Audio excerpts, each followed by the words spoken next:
Ahoj, dneska jsme doputovali na rozhlednu Velká Buková.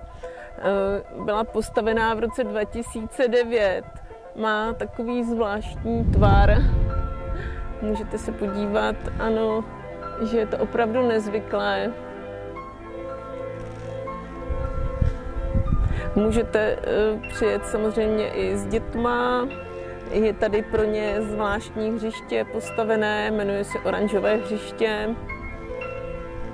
Tady se děti vyřádí, jsou tu i houpačky, skluzavka, byť Peťo, to máš rád. Je tady krásný rozhled do krajiny.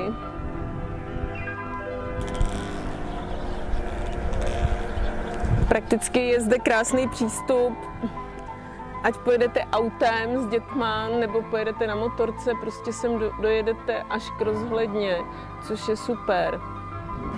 Je super, že pokud si rozhodnete udělat teda rodinný výlet, anebo sami, můžete spojit více věcí dohromady, že nemusíte jít pouze sem na Velkou Bukovou, ale máte poblíž i hrad Křivoklád.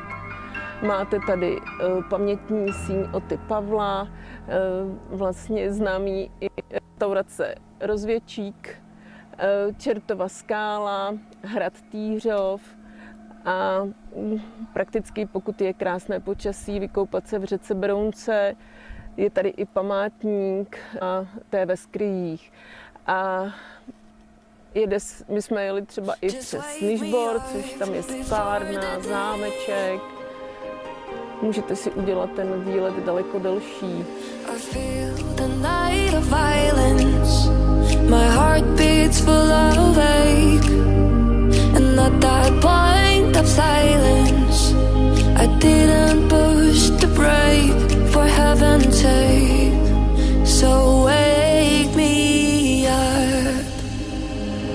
Just wake me up